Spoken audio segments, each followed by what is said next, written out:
Good evening, ladies and gentlemen, and welcome to the Footlighters production of Arsenic and Old Lace. You'll find that it's a rather intriguing production. There's all kinds of things going on, subplots and that type of thing, which means chances are you're going to miss some things. So you might want to come back tomorrow night and see. Other than that, the show is in 3 acts. We're going to take an intermission between Act 1 and Act 2. We'll have the refreshments available downstairs, of course, the bathrooms and that.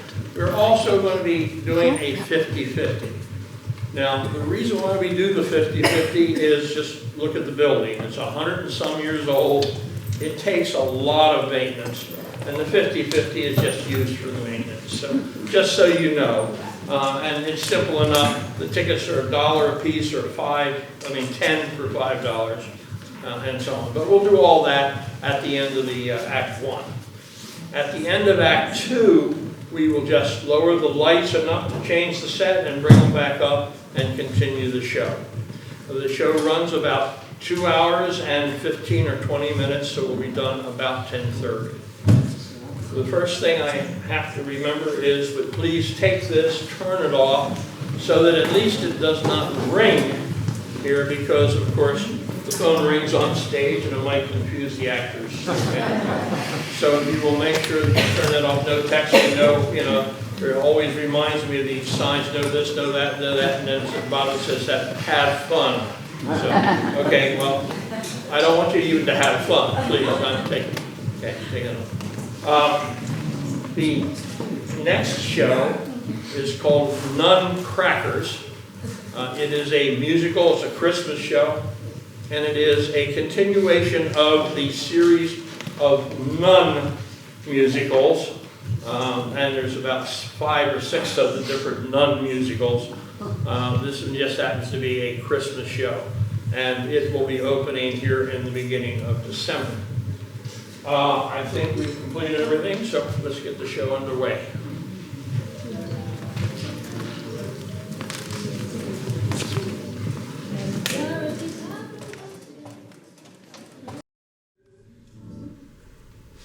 Yes, indeed. My sister Martha and I have been talking all week about your sermon last Sunday.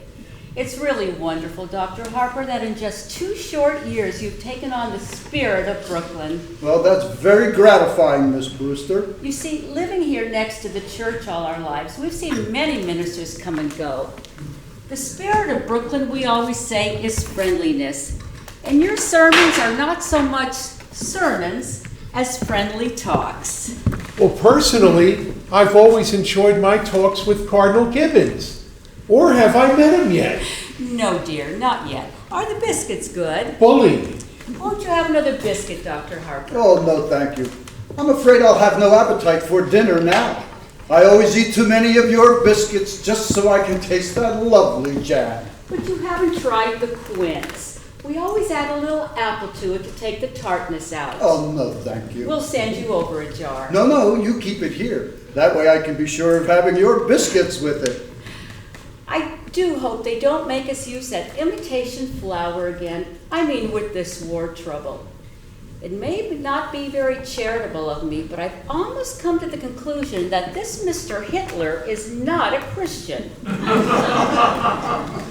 If only Europe were on another planet. Europe, sir? Well, yes, Teddy. Well, point your gun the other way. Gun? Teddy? Point to the west. There's your danger. There's your enemy. Japan. Why, yes, of course. Teddy. No more talk about Europe. Only about the canal. Well, let's not talk about war. Will you have another cup of tea, dear? No, thank you, Aunt Abby. Dr. Harper? Oh, no, thank you, Miss Abby. I must admit that war and violence are far removed from these surroundings. It is peaceful here, isn't it? Yes, it is peaceful. The virtues of another day, they're all here in this house.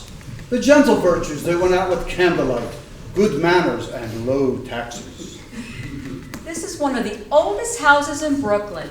It's just as it was when Grandfather Brewster built and furnished it, except for the electricity, and we use that as little as possible. It was Mortimer who persuaded us to put it in. Well, I can understand that. It seems your nephew lives only by electric light. He has to work so late, poor boy. I understand he's taking Elaine to the theater with him again tonight. Teddy, your brother Mortimer will be here a little later. Oh, delighted! We're so happy it's Elaine Mortimer takes to the theater with him.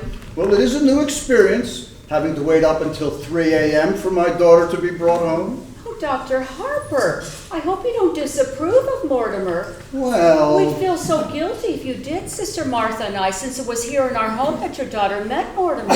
Well, I believe Mortimer himself to be a worthy gentleman, but I must also admit that I have watched the growing intimacy between him and my daughter with some trepidation. No, Miss Abby, I'll be frank with you. I'm speaking of your nephew's unfortunate connection to the theater. The theater? Oh, no, Dr. Harper. Mortimer writes for a New York newspaper. I know, Miss Abby. But a dramatic critic is constantly exposed to the theater. And what I don't doubt is that some of them do develop an interest in it. Oh, well, not Mortimer. You need have no fear of that. Why, Mortimer hates the theater. Really? Oh, yes, he writes awful things about the theater. But you can't blame him, poor boy. He was so happy writing about real estate, which he actually knew something about, and then they made him take this terrible night position. My. But as he says, the theater can't last much longer anyway. And in the meantime, it's a living. Yes, I think if we give the theater another year or two, perhaps... Oh, who do you suppose that is? No, thank you, Teddy, I'll go.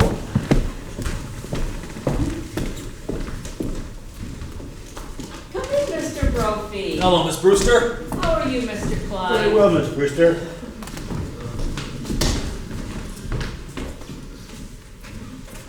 Gentlemen, what news have you brought me? Colonel, we have nothing to report. Splendid. At ease, men. You know Dr. Harper? Sure. Hello, Dr. Harper. We've come for the toys for the Christmas fund. Oh, yes.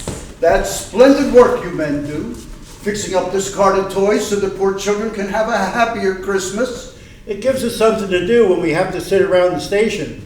You get tired playing cards and then you start cleaning your gun. First thing you know, you've shot yourself in the foot. Teddy, go upstairs to Aunt Martha's room and get that big box. How is Mrs. Brophy today? Mrs. Brophy's been quite ill, Dr. Harper. Pneumonia. Oh, I'm sorry to hear. Charge! Well, she's fine, man. A little weak still.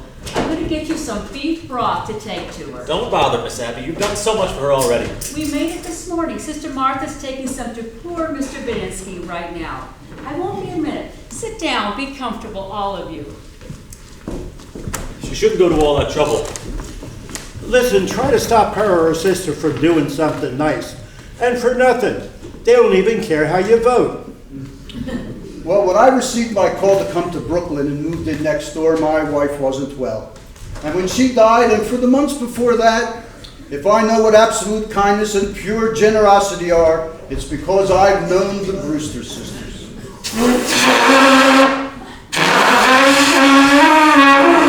Colonel, you promised not to do that! But I have to call a cabinet meeting to get the release of those supplies.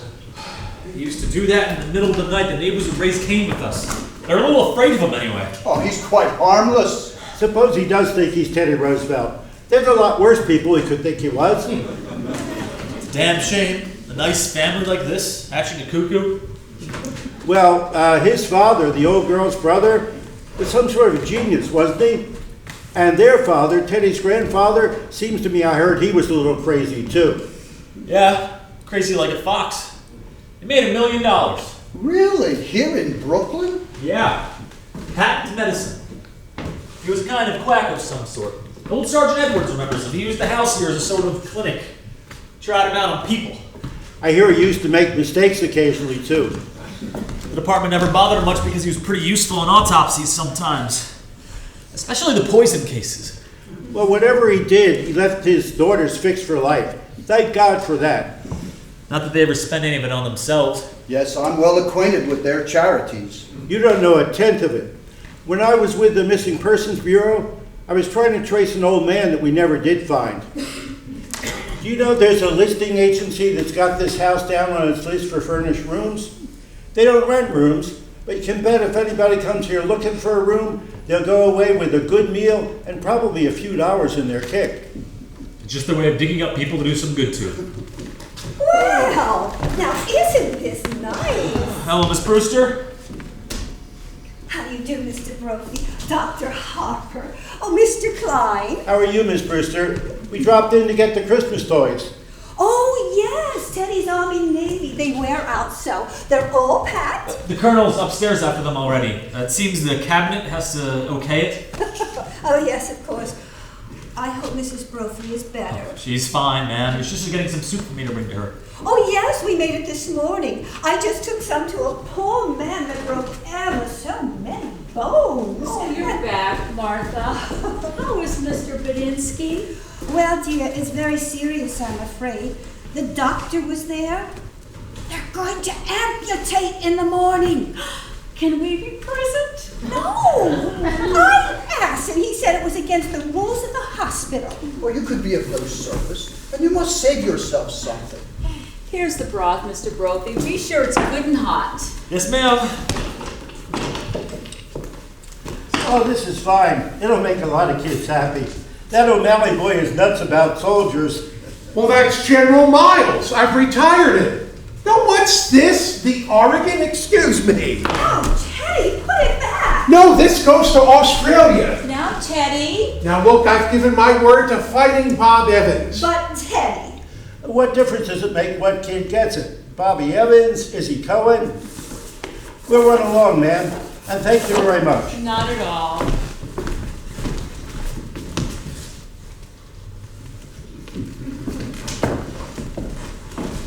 Goodbye. Well, I'll be going home. Oh, before you go, Dr. Harper. Charge! Charge the blockhouse! The blockhouse? Oh, the stairs are always San Juan Hill. Have you ever tried to persuade him that he wasn't Teddy Roosevelt? No. But he's so happy being Teddy Roosevelt. Once, a long time ago, remember, Martha? We thought if he could be George Washington, it would be a change for him. But he stayed under his bed for days and just wouldn't be anybody. And we'd so much rather he be Mr. Roosevelt than nobody. Well, as long as he's happy, and what's more important, that you're happy. You'll have him sign these? What's that? Dr. Harper has made all the arrangements for Teddy to go to Happy Dale Sanitarium after we pass on. But why should Teddy sign any papers now? Well, that way it will be all settled. In case the Lord should take you suddenly, perhaps we couldn't persuade Teddy to commit himself, and that would make for an unpleasant legal procedure. Mr. Witherspoon understands to keep them on file and until it is time to use them. Mr. Witherspoon, who's he? He is the superintendent of Happydale. Dr. Harper has made arrangements for him to drop in either tomorrow or the next day to meet Teddy. Oh. Well, I'll be running along, or Elaine will be over here looking for me. We'll give our love to Elaine. And Dr. Harper, please don't think harshly of Mortimer because he's a dramatic critic. Somebody has to do those things. Did you just have tea? Isn't it rather late? Yes, and dinner's going to be late too. So, why? Teddy, good news for you. You're going to Panama to dig another lock for the canal. Delighted! That's bully! Just bully! Well, I'll have to make ready for the journey. Charge! Bobby, while I was out? Well, I just couldn't wait for you. I didn't know when you'd get back and Dr. Harper was coming. All by yourself? Oh, I got along fine. Well, I'll run downstairs and see. Oh, no. There wasn't time and I was all alone. Well? Martha, just look in the window seat.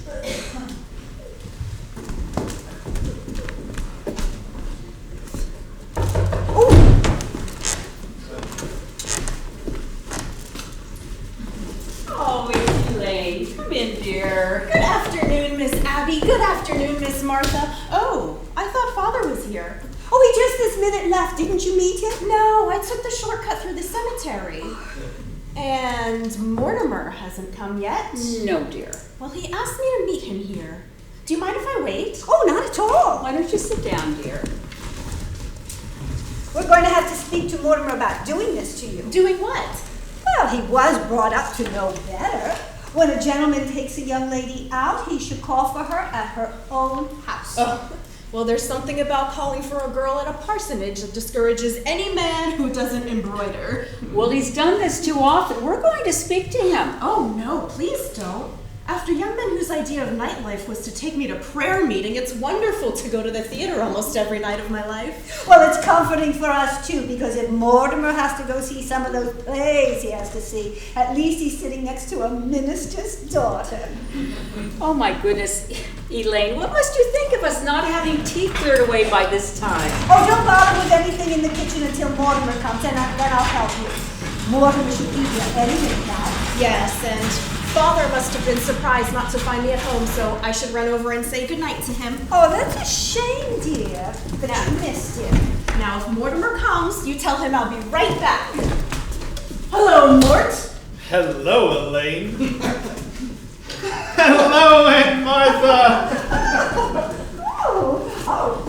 Abby, Mortimer's here. Were you going somewhere? I was gonna run home and tell Father not to wait up for me. I didn't realize that was still being done, even in Brooklyn. Hello, Mortimer. Hello, Aunt Abby. How are you, dear? All right, you look well. Haven't changed much since yesterday. Oh my goodness, it was yesterday, wasn't it? We're seeing a good deal of you lately. Well, come, sit down, Oh, sit down. Abby, don't we have something to do in the kitchen? Huh? You know, the tea things. Oh, the tea things. Yes, well, just make yourselves at home. Just make yourselves at home.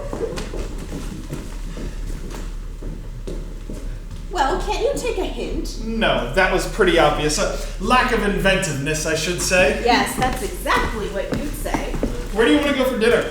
Oh, I don't care. I'm not very hungry. Well, I just had breakfast. Suppose we wait until after the show. That'll make it quite late, won't it? Not with the little stinker we're seeing tonight. From what I've heard, we'll be at Blake's by 10 o'clock. Oh, you ought to be fair to these plays. Are these plays fair to me? I've never seen you walk out on a musical. That musical isn't opening tonight. No? Darling, you'll have to learn the rules. With a musical, there are always 4 changes of title and 3 postponements. They liked it in New Haven, but needs a lot of work. Oh, I was hoping it was a musical. You're such a light mind. Oh, not a bit. Musicals have a humanizing effect on you. After we see a serious play, we join the proletariat in the subway and I listen to a lecture on the drama. But after a musical, you bring me home in a taxi. And you make a few passes. Now, wait a minute. That's a very inaccurate piece of reporting. Oh, now I will admit that after the Berwyn play, you told me I had authentic beauty. And that's a hell of a thing to say to a girl. But it wasn't until after our first musical that you told me I had nice legs. And I have, too. For a minister's daughter, you sure know a lot about life. Where'd you learn it? In the choir loft. I'll have to explain that to you sometime, darling. The close connection between eroticism and religion. Well, religion never gets as high as the choir loft. Oh, which reminds me, I should run home and say goodnight to Father. I've never been able to rationalize it. What? My falling in love with the girl who lives in Brooklyn. Falling in love. You're not stooping to the articulate, are you? The only way I can regain my self-respect is to keep you in New York. Did you say keep? No. I've just come to the conclusion that you're holding out for the legalities. Oh, well, I can't afford to be a good girl for quite a few years yet. I can't wait that long. Where can we be married in a hurry? Say tonight. I'm afraid Father will insist on officiating. Oh, God. I'm sure even your father can make the marriage service sound pedestrian. Are you, by any chance, writing a review of it? Forgive me, darling. It's an occupational disease. I might just give that play tonight a good notice. Oh, now don't pretend you love me that much. Be sure to tell your father not to wait up for you tonight. I think tonight I better tell him to wait up. I'll telephone Winter to publish the ban. Well, nevertheless. All right, everything formal and legal, but not later than next month. Oh, darling! I'll run home and tell Father to set the date. No, we'll have to see what's in rehearsal first. There will be a lot of other first nights in October. Hello, Mortimer. How are you, Mr. President? Bully, just bully. Now, sir, what news have you brought me? Just this, Mr. President. The country is squarely behind you. I know. Isn't it wonderful? Goodbye, sir, and goodbye, man. Where are you off to, Teddy? Panama. Panama's in the cellar. He digs locks for the canal down there. Well, you're very sweet with him, and he's certainly fond of you. Well, Teddy was always my favorite brother. Your favorite? Were there more of you? There was another brother.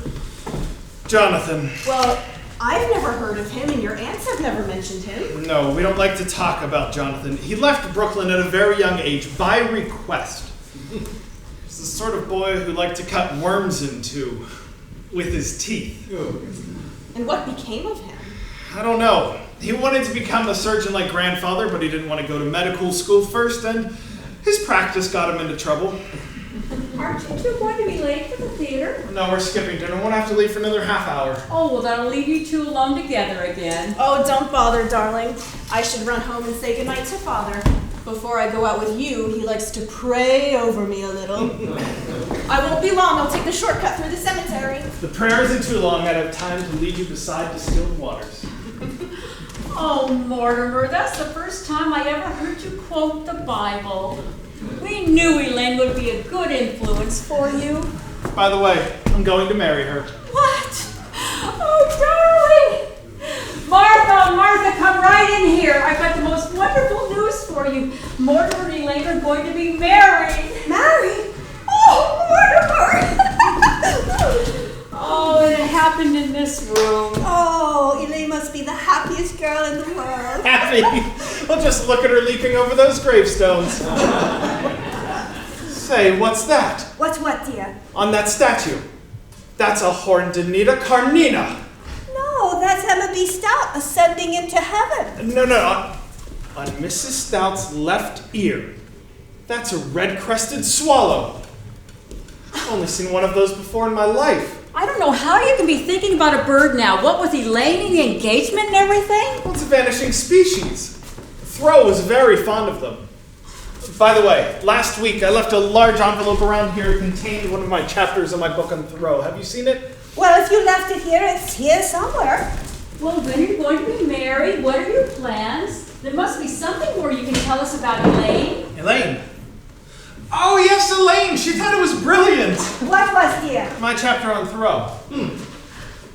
Well, when Elaine gets back, I think we ought to have a little celebration. We must drink to your happiness. Martha, is there any more of that Lady Baltimore cake left? Oh, yes. And we'll open a bottle of wine. Oh, and to think it happened in this room. Now, where could I have put that? Oh, well, with your fiancé sitting beside you tonight, I do hope the play is something you can enjoy for once. It may be something romantic.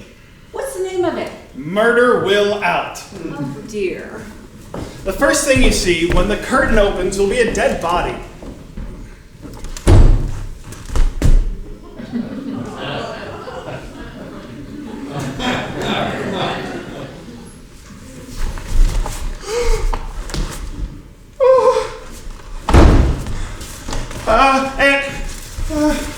Aunt Abby! Yes, dear. You were going to make plans for Teddy to go to that sanitarium, Happydale. Yes, it's all arranged. Dr. Harper was here today with the papers for Teddy to sign. Here they are. He's got to sign them right away. Well, there's no such hurry as that. He's got to sign them this minute. He's down in the cellar. Get him up here. Once Teddy gets working on the canal, you can't get his mind on anything else. He's got to go to Happydale now, today. Oh, no, that's not until after we're gone. Right away, I tell you, right away. Mortimer, why have you suddenly turned against Teddy, your own brother?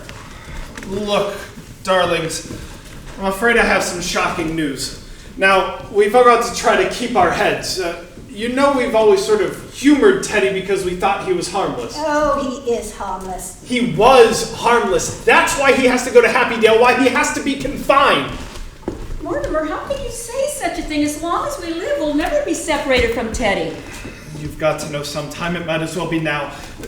Teddy's killed a man. Oh, nonsense, dear. There's a body in the window seat. Yes, dear, we know. You know? Well, of course, but it has nothing to do with Teddy. Now, Mortimer, just forget about it. Forget you ever saw the gentleman. Forget? We never dreamed you'd peek. Well, who is he? His name is Hoskins, Adam Hoskins, and that's really all I know about him, except he's a Methodist. That's all you know about him? Well, where did he come from? What happened to him? He died. Aunt Martha, men don't just get into window seats and die. No, he died first. Well, how? Oh, Mortimer, don't be so inquisitive. The gentleman died because he drank some wine with poison in it. How did the poison get in the wine? Well, oh dear, we put the poison in the wine because it's less noticeable. When you put it in the tea, it has a distinct odor. You put it in the wine? Yes, and I put Mr. Hoskins in the window seat because Dr. Harper was coming. So you knew what you'd done. You didn't want Dr. Harper to see the body. Well, not at tea, dear. That wouldn't have been very nice. Now, Mortimer, you know the whole thing. Just forget about it. I think Martha and I have a right to our own little secrets. And don't you go telling Elaine. Oh, Abby, while I was out, I dropped in to see Mrs. Schultz, and she is much better. But she asked if we could take a Junior to the movies again. Oh, yes, we must do that either tomorrow or the next day. Only this time, we go where we want to go. Junior's not going to drag me to another one of those scary pictures.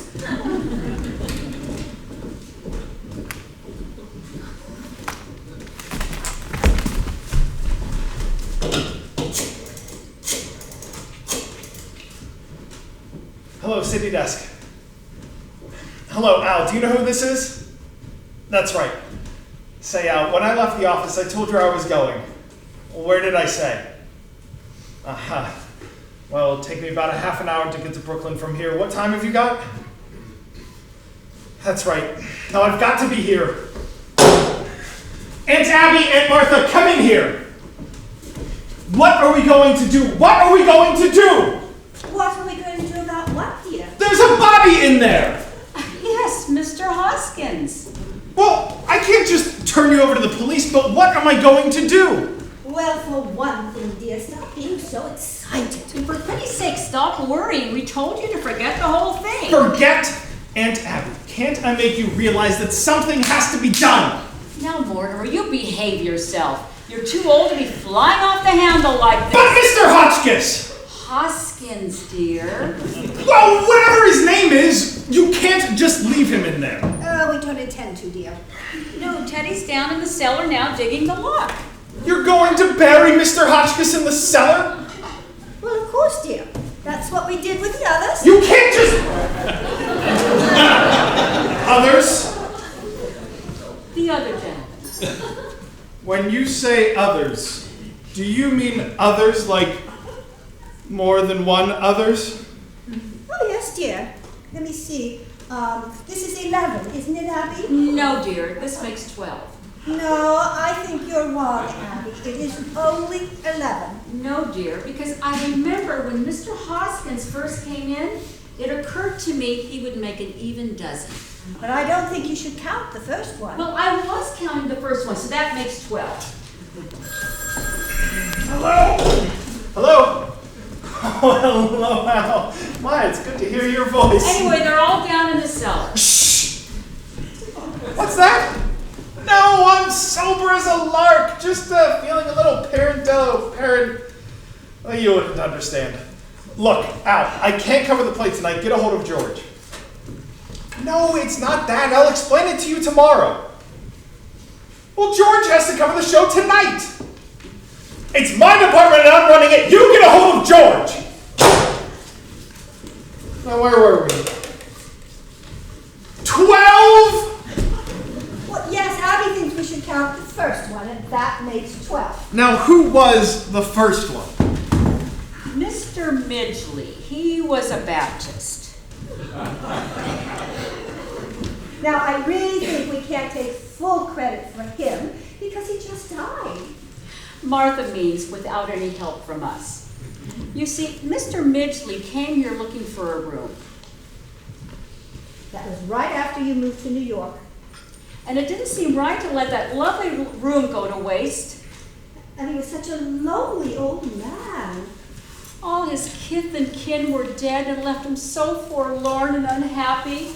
Oh, we felt so sorry for him. And then when his heart attack came and he sat dead in that chair, looking so peaceful, remember, Martha? We made up our minds then and there that if we could help other lonely old men to that same peace, we would. He sat dead in that chair. How awful for you. Oh, no, dear. It was rather like old times. Your grandfather used to keep a cadaver or two around the house. You see, Teddy was building the Panama Canal, and he thought Mr. Misery was a yellow fever victim. So that meant he had to be buried immediately. So we all took him down to Panama and put him in the locker. Now, we told you didn't have anything to worry about, because we know exactly what has to be done. So that's how all this started. That man walking in here and dropping dead. Of course, we realized we couldn't depend on that happening again, so... Oh, you remember those jars of poison that have been on the shelf in Grandfather's laboratory all these years? You know your Aunt Martha's knack for mixing things. You've eaten enough for pickle lily. Well, dear, for a gallon of elderberry wine, I take a teaspoon of arsenic, a half a teaspoon of strychnine, and just a pinch of cyanide. Should have quite a kick. Yes, as a matter of fact, one of our gentlemen found time to say, "How delicious." Well, I better get started with things in the kitchen. I wish you could stay for dinner. I'm trying out a new recipe. I couldn't eat a thing. I'll come and help you, dear. Well, I feel so much better now. Oh, you have to wait for Elaine, don't you? Oh, how happy you must be. Well, dear, I'll leave you alone with your thoughts.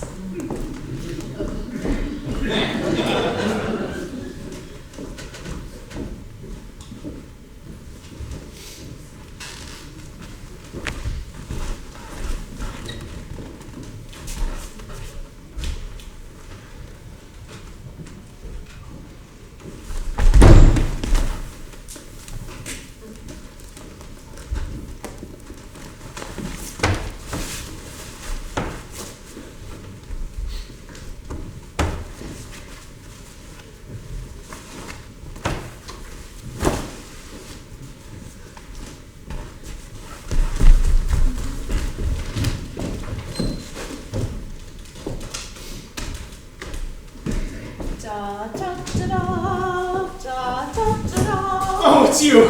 Now, don't be cross, darling. Father could see I was excited, so I told him about us, and that made it hard for me to get away. But he's not going to wait up for me tonight. You run along home, Elaine. I'll call you up in a day or two. But we're going to the theater tonight. No, we're not. Well, why not? Something's come up. What? Oh, Mortimer, you've lost your job. No, I haven't lost my job. I'm just not covering that show tonight. Now, you run along home. I'll call you up. But I've got to know what happened. Certainly you can tell me. No, I can't. But if we're going to be married... Married? Have you forgotten that not 15 minutes ago you proposed to me? I did? Oh, yes! Well, as far as I know, that's still on. Now, you run along home. I'll call you up in a day or two. Listen, you can't propose to me 1 minute and then throw me out of the house the next. I'm not throwing you out of the house. Now you get out of here. No, I won't get out of here, not until I've had some kind of explanation. Elaine! Hello? Oh, hello, Al. Can you hold on a minute? Well, yes, I'm sure it's important, but it can't wait a minute, can't it? Hold on! Look, Elaine, you're a sweet girl, and I love you, but I need some time to think, and I just need you to go home and wait until I call you. Oh, don't be so masterful. When we're married and I face problems, I hope I find you less tedious and uninspired. And when we're married, if we're married, I hope I find you adequate. Elaine! Elaine!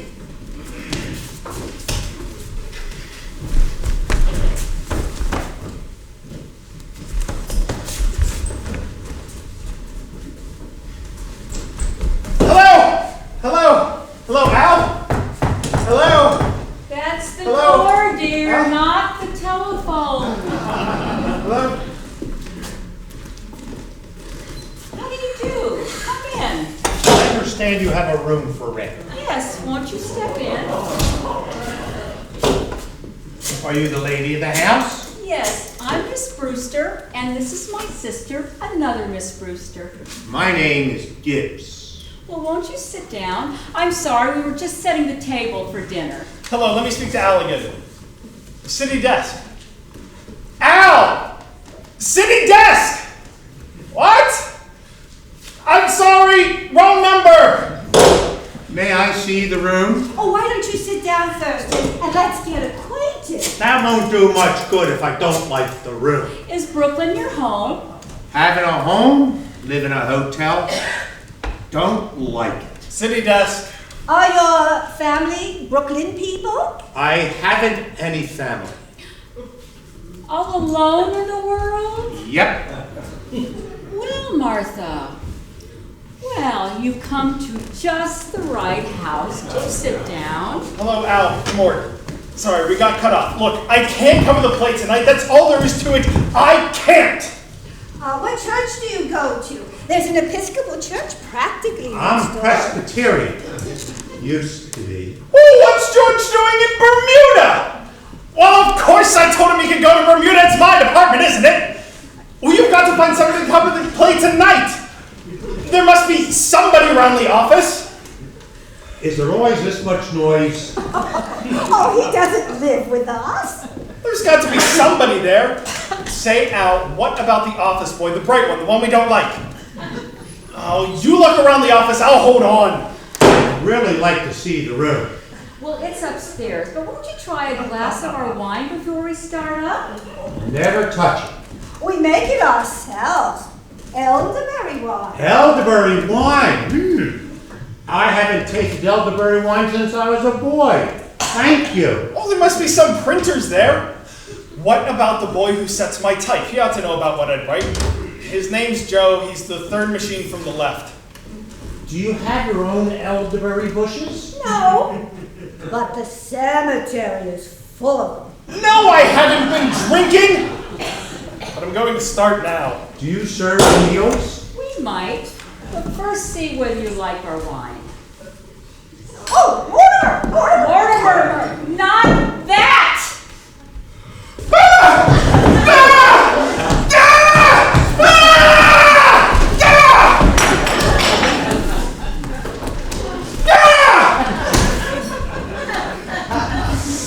Now you've spoiled everything. You can't do things like that. I don't know how to explain this to you. Not only is it against the law, it's wrong. It's not a nice thing to do. People wouldn't understand. He wouldn't understand. Abby, we shouldn't have told Mortimer. All I'm saying is this has turned into a very bad habit. Mortimer, we don't try to stop you from doing things you like to do, so I don't know why you have to try to interfere with us. Hello? All right, I'll cover the first act of the play and pan the hell out of it. But Al, before I go, I need you to do something for me. Get a hold of our lawyer, O'Brien, the head of our legal department. Have him meet me at the theater. I'm counting on you to do this. Okay, I'm leaving now. Look, darlings, I've got to go to the theater. I can't get out of it, but before I go, will you promise me something? Well, it depends on what it is first. You know I love you, and I know you love me, and I'd do anything in the world for you, so will you do just this one little thing for me? What do you want us to do? Don't do anything. Don't do anything. Don't let anybody in this house, and leave Mr. Hoskins where he is. Why? I need some time to think. I've got quite a little to think about. You know I wouldn't want anything to happen to you. Well, what on earth could happen to us? Anyway! You'll do this for me, won't you? Well, we were planning to hold services before dinner. Services? Certainly! You don't think we would bury Mr. Hoskins without a full Methodist service, do you? Why, he was a Methodist! Can't it wait until after I come back? Oh, then you could join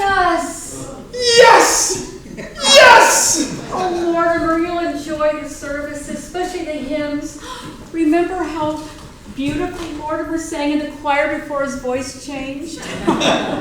So you'll do this for me. You won't let anyone in this house while I'm gone. It's a promise. Well, I think we can do that now that Mortimer's cooperating with us. All right, Mortimer. Have you got any paper? I'll get back just as soon as I can. There's a man I have to see. Here's some stationery. Will this do? That'll be fine. I can save some time if I write my review on the way to the theater. Mortimer didn't seem quite himself today. Well, I think that's only natural. I think I know why. Why? Well, he just became engaged to be married. I suppose that always makes a man nervous. Well, I am so happy for Elaine, and their honeymoon ought to give him a real good vacation. He didn't have much rest this summer. At least he didn't go kiting off to China or Spain. I never could understand why he wanted to go to those places. I think to Mortimer, the theater has always seemed like small potatoes. I think he needs something big to criticize, something like the human race.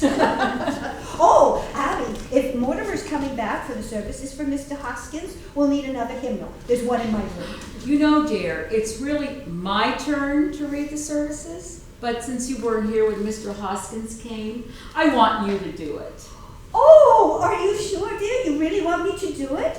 It's only fair. Well, then I'll wear my black bombazine and Mother's old brooch. Oh, I'll go, dear. Oh, but we promised Mortimer we wouldn't let anybody in. Well, who do you suppose it is? Well, I don't know. I'll see.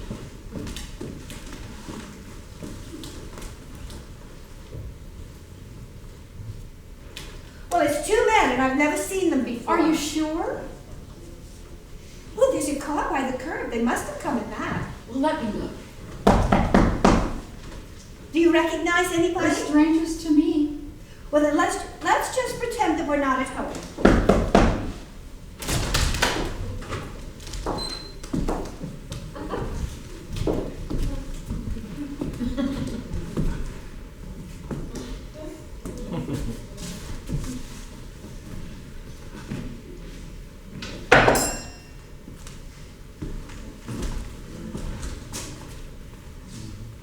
Come in, Doctor.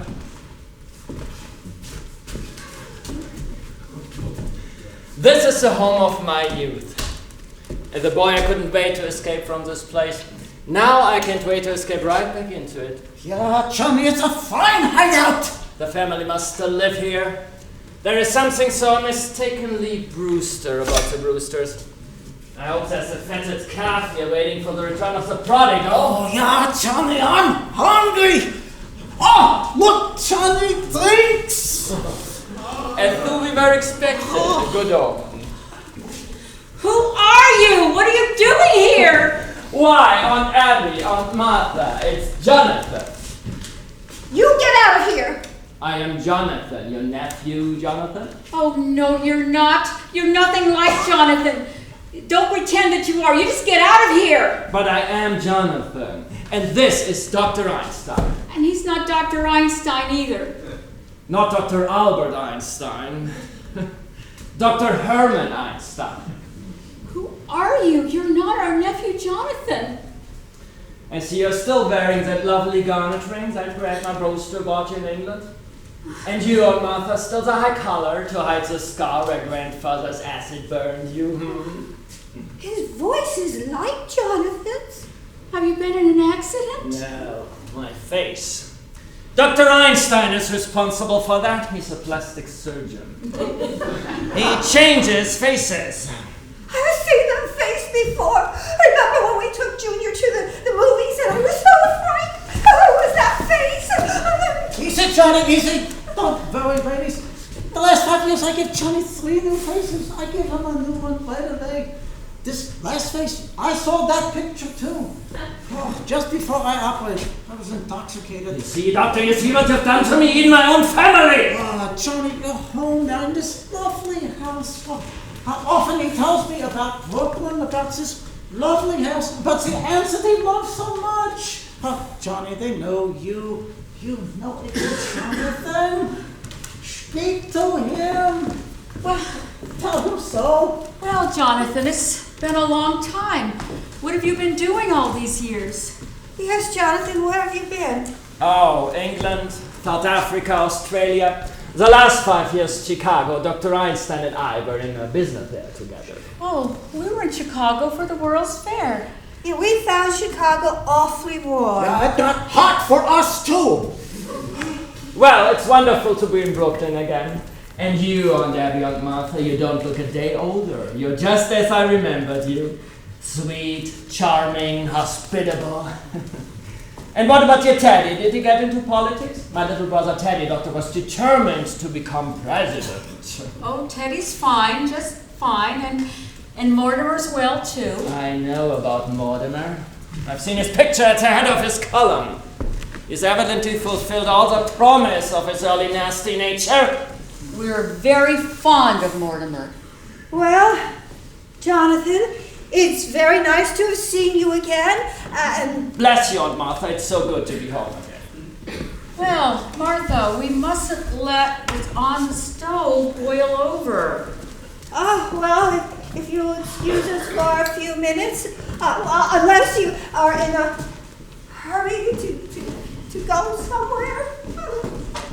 Johnny, where do we go from here? We got to think fast. The cops have got a picture of that face. Got to operate on me right away. Got to find some place for that. Oh, we got to find some place for Mr. Spinazzo too. Don't waste any worry on that, rat. But we got a hot stiff on our hands. Forget about Mr. Spinazzo. You can't leave a dead body in the rumble seat. You shouldn't have shot him. He was a nice fellow. He gives us a lift and look what happens. He said I look like Boris Karloff, and that's your work, doctor. You did that to me. We find a place somewhere. I fix you up tonight. Not tonight. I got to eat first. I'm hungry. I'm weak. Jonathan, we're very glad you remembered us and took the trouble to come and say hello. But you were never happy in this house, and we were never happy with you in it. So we've just come in to say goodbye. Aunt Abby, I can't say your feelings towards me come as a surprise. I've spent a great many hours regretting all those heartaches I must have given you as a boy. You were quite a trial to us, Jonathan. But my great disappointment is with Dr. Einstein. I promised him that no matter how rushed we were in passing through Brooklyn, I would bring him here to try one of Aunt Martha's home-cooked dinners. Oh! Well, I'm sorry. I'm afraid there wouldn't be enough. Oh, Abby, it's a pretty good-sized pot roast.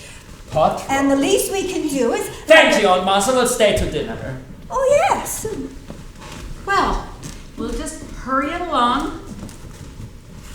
Oh, Jonathan, if you want to freshen up, you can use the washroom in Grandfather's old laboratory. Is that still there? Oh, yes, just as he left it. Well, I'll help Martha get things started since we're all in a hurry.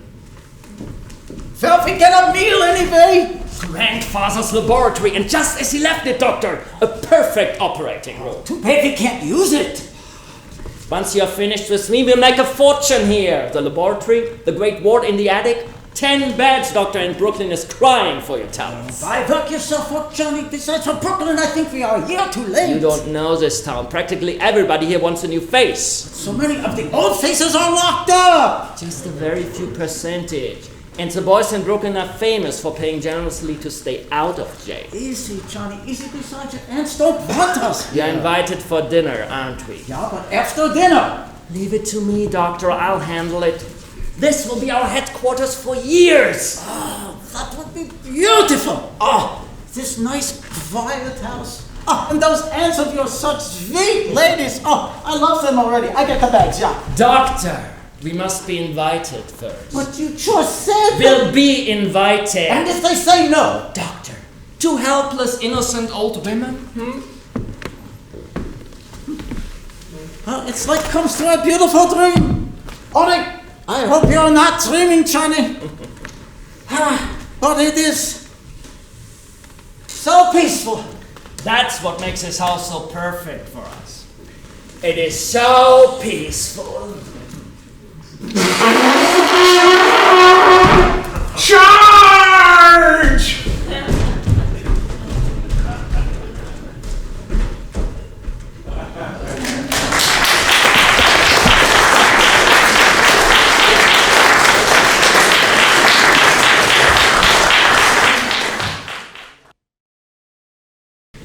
Oh yes, aunties. Those 5 years in Chicago were among the busiest and happiest of my life. And from Chicago, we go to South Bend, Indiana. They wouldn't be interested in our experience in Indiana. Well, Jonathan, you've lived a very interesting life, I'm sure, but we shouldn't have allowed you to talk My so meeting Dr. Einstein in London, though, I might say, changed the whole course of my life. As you remember, I've been in South Africa in the diamond business. Then Amsterdam, the diamond market. I wanted to go back to South Africa, and Dr. Einstein here made it possible for me. A good job, Johnny. When they take the bandages off, his face looked so different. The nurse had to introduce me. I love that face. I still carry a picture with me.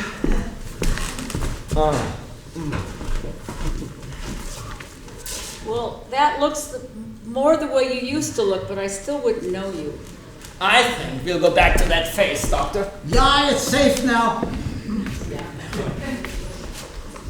Well, I know you both want to get to where you're going. My God, I'm so full of that delicious dinner, I can't move a muscle. Oh, yeah, it is so nice here. Well, after all, it's very late. I found it, everyone. What did you find, Teddy? The story of my life, my biography. Ah, there we are. Ah, General.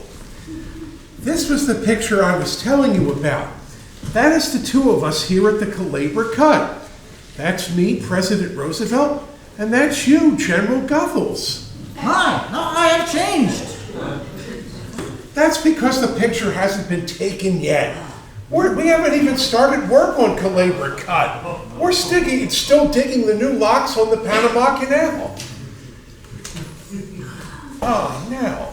Now, Teddy, not to Panama. No, because some other time Panama is a long way off. No nonsense, it's just down in the cellar. The cellar? We let Teddy dig the Panama Canal in the cellar. Oh, General Guffels, as President of the United States, Commander-in-Chief of the Army and Navy, and the gentleman that gave you this job, I demand that you go down with me and go down to Panama and inspect the new locks. Teddy, I think it's time you went to bed. I beg your pardon, and who are you? I'm Woodrow Wilson. Go to bed. Oh, no, you're not. However, you look very familiar to me. Now, let's see. I'm going to be going off to a trip to Africa. Now, I don't know you yet. Oh, wait a minute. You'll be somebody that I'll meet in the jungle. It's your brother Jonathan, dear. He's had his face changed. Ah, so that's it, a nature faker. Perhaps you'd better go to bed, Teddy. Jonathan and his friend have to go back to their hotel. General Goethals, inspect the canal. All right, Mr. President, we go to Panama. All right, General Guffels, follow me.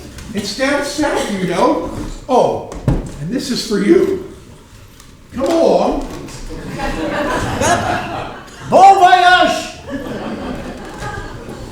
I must correct your misapprehension on that. You spoke of our hotel. Well, we have no hotel. We came directly here.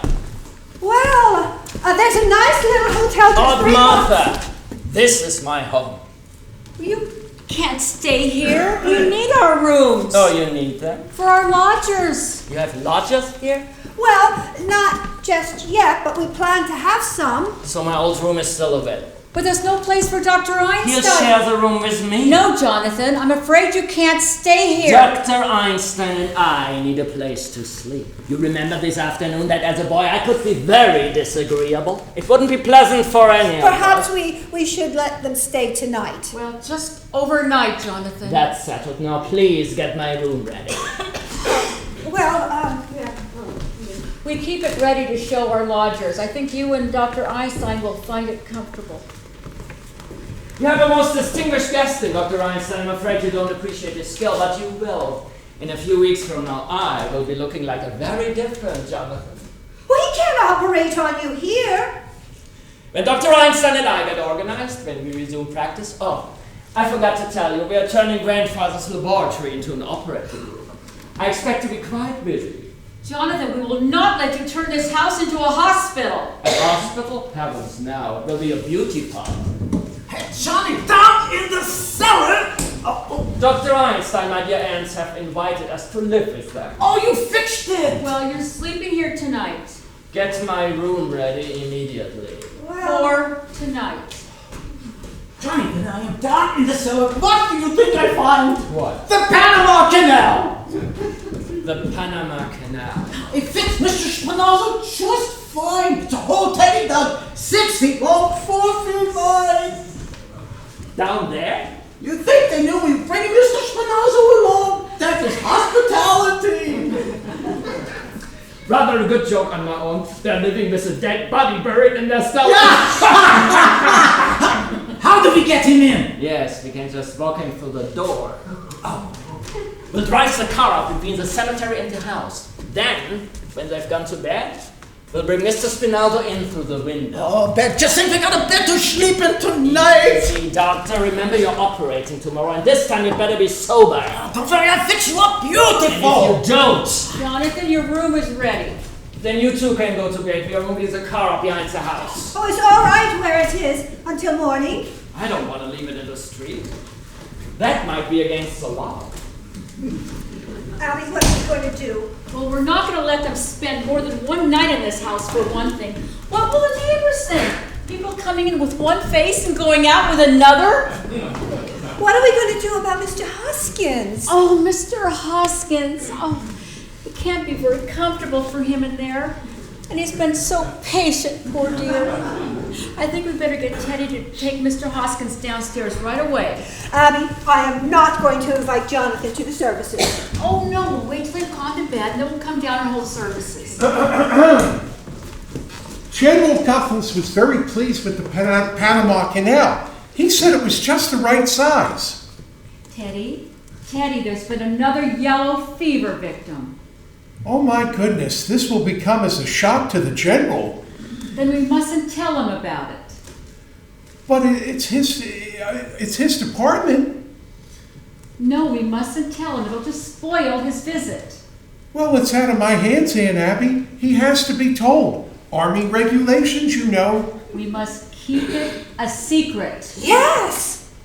You mean a state secret? Yes, a state secret. Promise? All right, you have the word of the President of the United States. Cross my heart and hope to die. Now, ladies, how do we keep this a state secret? Well, Teddy, you go back down to the cellar, and when I turn out the lights, when it's all dark, you come back up and take the poor man down to the canal. Now you go along, Teddy. And then we'll come down later and hold the services. You may announce that the President of the United States will say a few words. Oh, by the way, where is the poor devil anyway? Oh, he's in the window seat. It seems to be spreading. We've never had yellow fever there before. Martha, when Jonathan and Dr. Einstein come back, let's try to get them to go to bed right away. Oh, and by the time they're asleep, we'll be all dressed for the funeral. Abby, I haven't even seen Mr. Hoskins. Oh my goodness, that's right, you were out. Well, you just come over and see him now. He's really very nice looking considering he's a Methodist.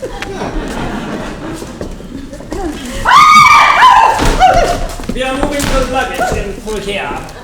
Jonathan, your room's waiting for you. You can go on up. I'm afraid we don't keep Brooklyn hours, but you two run along to bed. Now, you must be very tired, both of you, and we don't go to bed this early. But you should. It's time I came home to take care of you. Well, we weren't planning to go until... Martha, did you hear me say go to bed? Well, The instruments can go into the laboratory in the morning. Up there and to the right, Doctor. Run along, Aunt Martha. Aunt Martha, run along. All right, Aunt Abby. I'll wait till you're up and then I'll turn out the lights. Now, Aunt Abby, turn out the lights.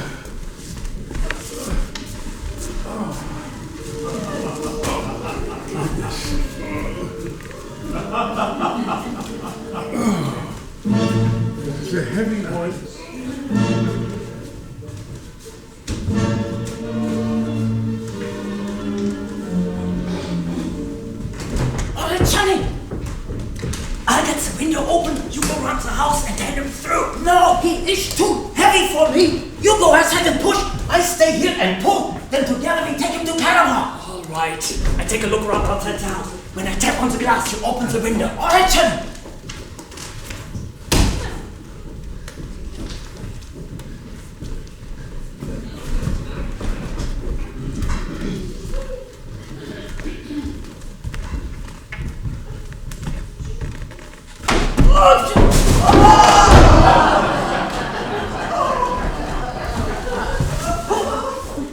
This open, do off! Charlie! Alley oop! I got it! You must have linked somewhere! Wait a minute! That was me, Charlie! I slipped! Be more careful! Now his shoe came off! Charlie! Somebody at the door! Go quick! And manage! Go quick!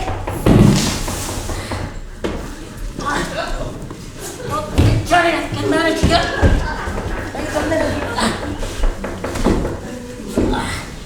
Wait a minute, Charlie, go quick! I can manage it! Heavy! Heavy!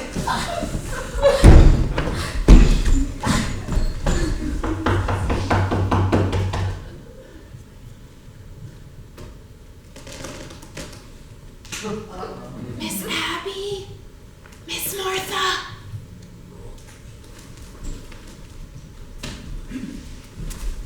Miss Abby? Miss Martha? Who is that? Is that you, Teddy? Who are you? Who are you? I'm Elaine Harper. I live next door. Then what are you doing here? I came over to see Miss Abby and Miss Martha. Turn on the lights, Doctor. You chose a rather untimely moment for a social call. I think you'd better explain what you're doing here. We happen to live here. You don't live here. I'm in this house every day and I've never seen you before. Where are Miss Abby and Miss Martha? What have you done to them? Perhaps we'd better introduce ourselves. This is Dr. Einstein. Dr. Einstein? A surgeon of great distinction. And something of a magician, too. And I suppose you're going to tell me you're Boris Karloff? My name is Jonathan Brewster. Oh, you were Jonathan? So you've heard about me. Yes. And what did they say about me? Just that there was another brother named Jonathan. That's all that was said. Well, that explains everything. Now that I know who you are, I'll be running along home.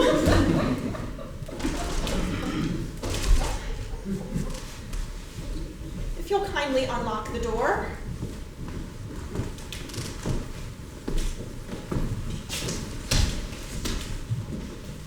That explains everything. Just what did you mean by that? Why did you come here at this time of night? I thought I saw someone prowling around the house. I suppose it was you. You thought you saw someone prowling around the house? Yes, wasn't that you? Wasn't that your car? You saw someone in the car? Yes. What else did you see? Just someone walking around. What else did you see? Just that. That's why I came over here. I was going to tell Miss Abby to call the police, but if it was you and it was your car... What was the man doing at the car? I don't know. You see, I was on my way over here. I think you're lying. No, I think she tells the truth, Sonny. She's Where lying. do you go, huh? She's lying, breaking the house this time of night. I think she's dangerous. She shouldn't be allowed around loose, Doctor. Take your hands off me! No! General, it's going to be a private funeral. Teddy! Tell these men who I am! Gentlemen, that's my daughter, Alice! No! Charles! No, Teddy! Doctor, your handkerchief. Lasada.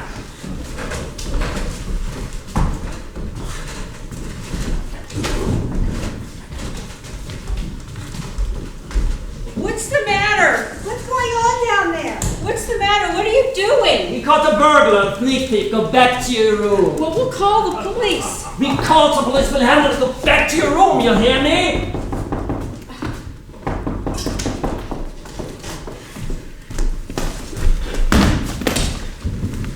Where have you been? To the Footlighters Theater, and I should have known better. My God, I'm still there! This is your brother Jonathan, and this is Dr. Einstein. I know this isn't a nightmare, but what is it? I've come home, Mortimer. Who did you say this was? It's your brother Jonathan. He's had his face changed, and Dr. Einstein performed the operation. Jonathan, you always were a horror, but do you have to look like one too? Johnny, easy! Mortimer, have you forgotten the things I used to do to you when we were boys? I remember when you were tight as a bedpost. The needles under your fingernails. Yes, I remember. I remember you as the most detestable, venomous, vicious form of animal life I ever met. Now, don't you two boys start quarreling again the minute you've seen each other. Don't worry, there won't be any fight, Aunt Abby. Jonathan, you're not welcome here. Get out. Dr. Einstein and I have been invited to stay. Not in this house. Well, just for tonight. I don't want him anywhere near me. Well, we did invite them for tonight, and it wouldn't be right to go back on our word. All right, tonight. But first thing in the morning, out! Where are they sleeping? We put them in Jonathan's old room. That's my old room. I'm sleeping there. I'm here to stay. Oh, Mortimer, I'm so glad. Yeah, Johnny, we sleep down here. You bet your life to sleep down here. Now, you sleep on the sofa, I sleep on the window seat. The window seat? Well, let's not argue about it. That window seat's good enough for me for the night. I can sleep on the window seat. You know, Johnny, all this argument makes me think about Mr. Spinazzo. Spinazzo? Well, now, Mortimer, it really isn't necessary to inconvenience you like that. We'll sleep up here. Jonathan, your sudden consideration for me is very unconvincing. Johnny, we got our things out of the room, eh? Don't bother, Doctor. By the way, I completely forgot track of Mr. Spinazzo, Doctor. Who's this Mr. Spinazzo? Oh, he is just a friend of ours that Johnny has been looking for. Well, don't let anybody else in here. It's all right, Johnny Bobby. I explain everything. Mortimer, you don't have to sleep down here. I can go in with Martha and you can take my room. No trouble at all, Aunt Abby. We'll be packed in a few minutes, and then you can have your room, Mortimer. You're just wasting your time. I told you I'm sleeping down here. Mortimer, What's the matter with you, dear? I've almost been killed. You've almost been Abby, Martha. Oh, it was Jonathan. He mistook her for a sneak thief. No, it was so much more than that, Mortimer. He's some kind of maniac, and I'm afraid of him. Darling, you're trembling. Have you got any smelling salts? No, but do you think a cup of hot tea or coffee might do? Coffee. Well, make one for me, too. Oh, and sandwiches. I haven't had any dinner. Oh, I'll make something for both of you. Martha, we can leave our hats down here now. Are you going somewhere? Do you know what time it is? It's after 12. 12! Darling, you've got to go home. What? Why, you wanted sandwiches for you both. It'll just take a minute. Oh, remember, we wanted to celebrate your engagement. Well, that's what we'll do. We'll make a nice little supper for both of you.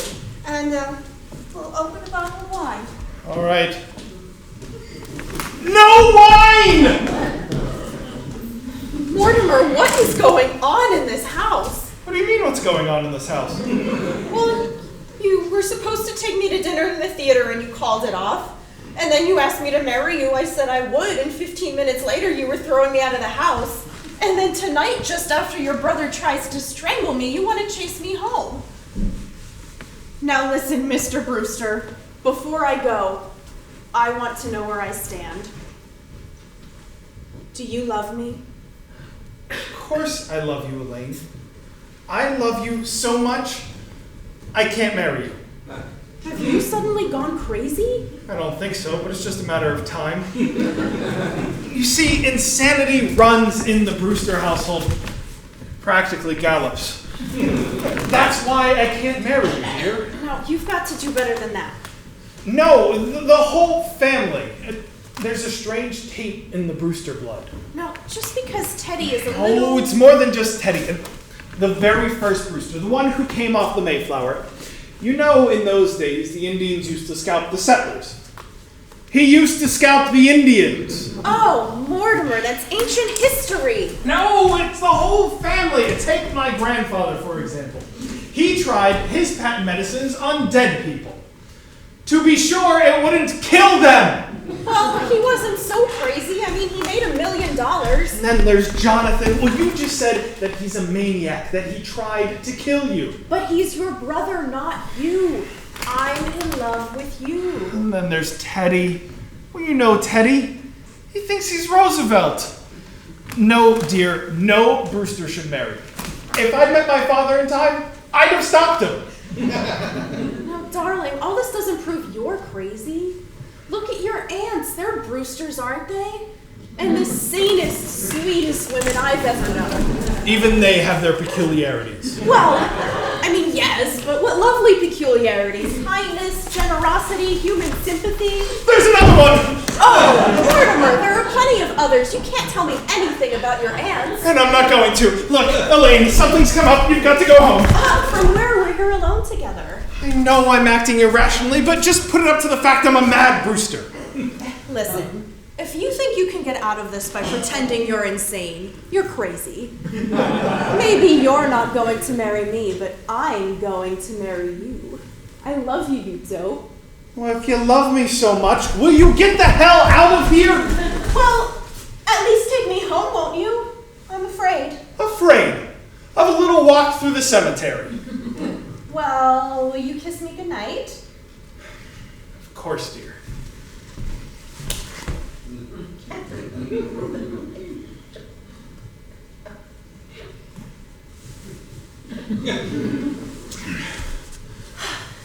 Good night. I'll call you in a day or two. Oh, you critic!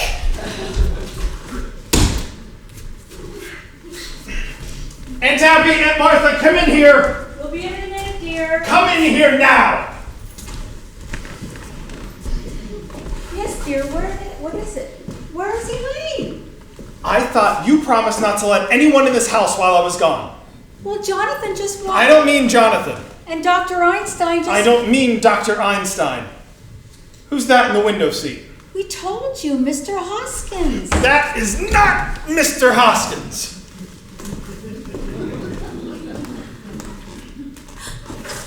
Who can that be?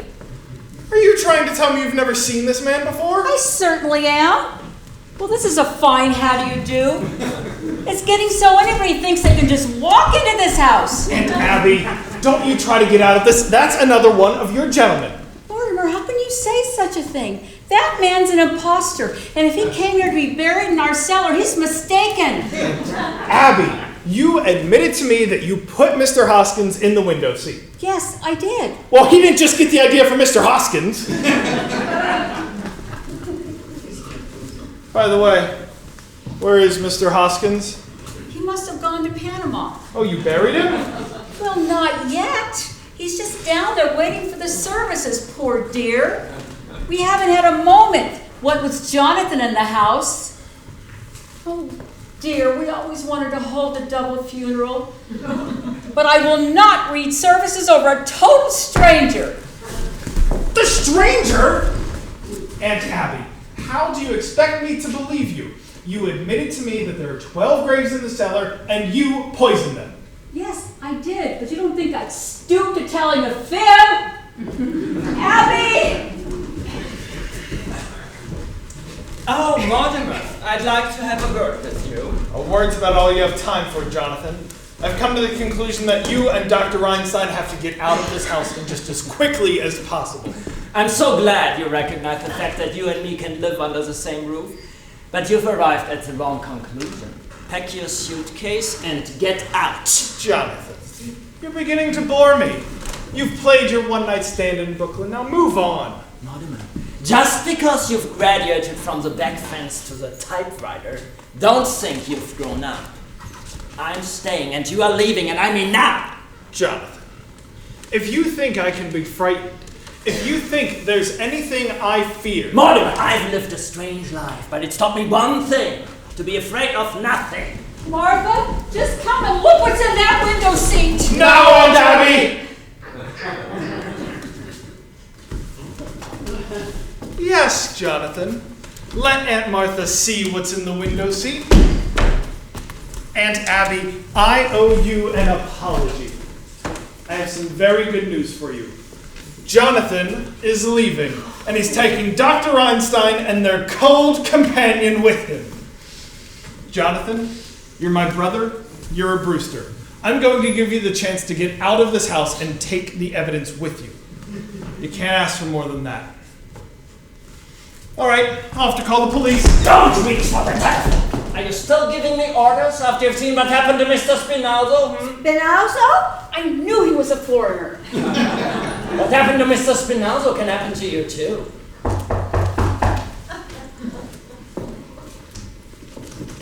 Hello, Miss Abby. Officer O'Hara, is there something we can do for you? Well, I saw your lights was on, and I thought there might be sickness in the house. Oh, I see you got company. I'm sorry I disturbed you. No, come in. Come right on in, Officer O'Hara. This is our nephew, Mortimer. Well, pleased to meet you. And this is another nephew, Jonathan. Pleased to make your acquaintance. Say, it's nice having your nephews visiting you. Are they going to be staying with you for a bit? I'm staying. My brother Jonathan is just leaving. Hey, I've seen you before here, haven't I? I'm afraid not. Jonathan hasn't been home for years. Your face looks familiar. I've seen a picture of you somewhere. I don't think so. Yes, Jonathan, I'd hurry if I were you. Your things are all packed anyway, aren't they?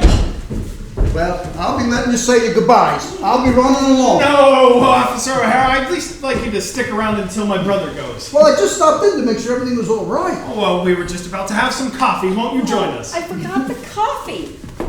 Oh, and I better make more sandwiches.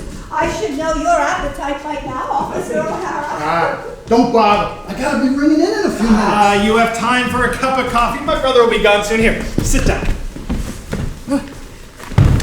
Say, Mr. Brewster, ain't I seen your brother around here someplace before? I don't think so. He sure reminds me of somebody. He probably looks like somebody you've seen in the movies. I never go to the movies. I hate them. My mother says they're a bastard art. Yes, it's full of them.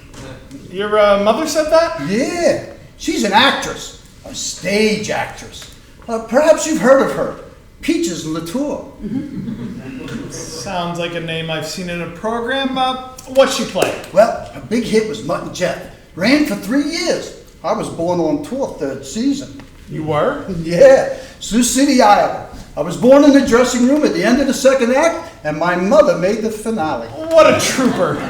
I bet there's a good story in your mother. You know, I write for the theater. You do?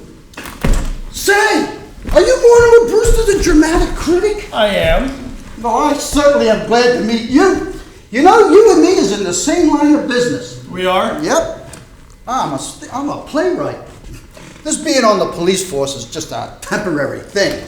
How long have you been on the force? 12 years. I'm collecting material for my play. Well, I'll bet it's a honey. Well, it ought to be. All the drama I see being on the force. You know, Mr. Brewster, you got no idea what goes on in Brooklyn. I think I have. Say, what time you got? 10 after 1. I gotta be ringing in. No, hold up there, O'Hara. About that play of yours, I may be able to help you. You would? Gee, it was fate me walking in here tonight. Look, I'll tell you the plot.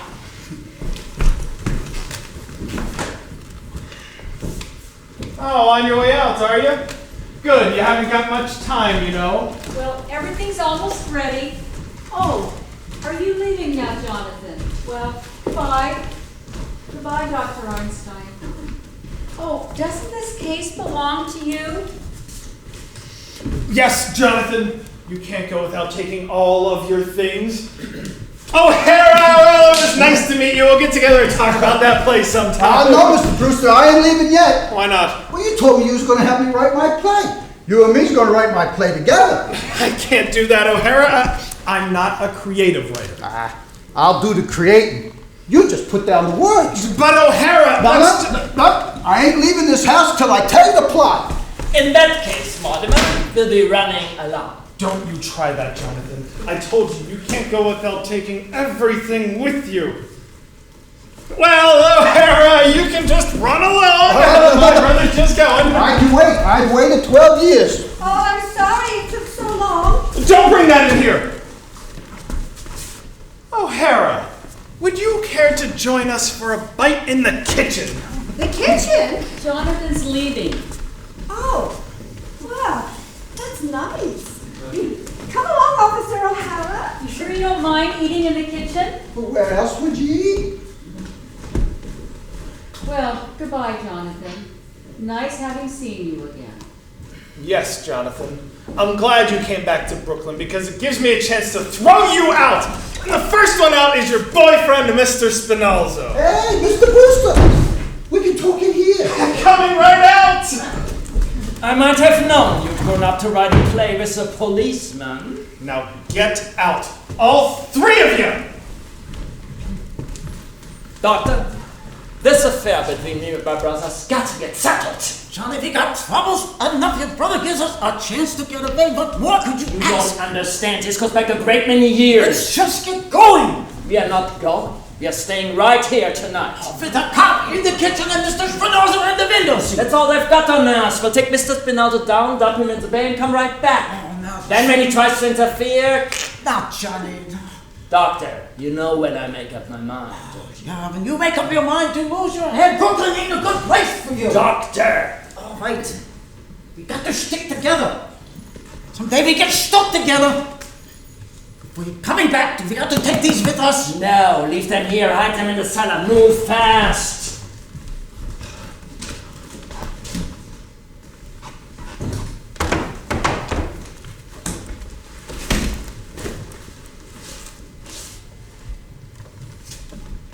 Spinaldo can get the same way out he came in.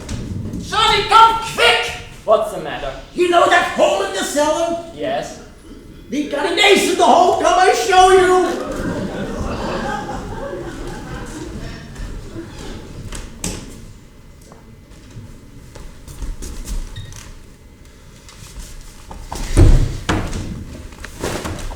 Jonathan! Jonathan! Jonathan! Yes, Mortimer. Where were you two? I thought I told you to get out. We are not going. Oh, you're not? You think I'm kidding about this? Do you want O'Hara to know what's in the window seat? We are staying right here tonight. All right, you asked for it. This gets me rid of you and Officer O'Hara at the same time. Officer O'Hara, come in here. If you tell O'Hara what's in the window seat, I'll tell him what's down in the cellar. The cellar? There's an elderly gentleman down there who seems to be very bad. What were you doing down in the cellar? What's he doing in the cellar? No, thank you, man. That was fine. I've had enough. So, what are you going to tell O'Hara now? Hey, Mr. Brewster. Your aunts want to hear the plot, too. So I bring them in here? Not right now, O'Hara. You've got to ring in. Ah, the hell with learning in. Let me get your aunts and I'll tell you the plot. No, not with all these people around. We'll get together someplace alone, a little more private. Hey, how about the back room at Kelly's? Fine. I'll meet you at Kelly's and you're going to ring in on the way. Why don't you two go down in the cellar? Hey, that's okay with me. Is this the cellar? No! You're going to ring in and then I'm going to meet you at Kelly's. Okay, but that'll only take a couple of minutes. I'll ditch this guy and be back in 5 minutes. I expect to find you gone. Wait for me. We'll wait for him, Doctor. I've waited a great many years for a chance like that. We got him right where we wanted. Did he look guilty?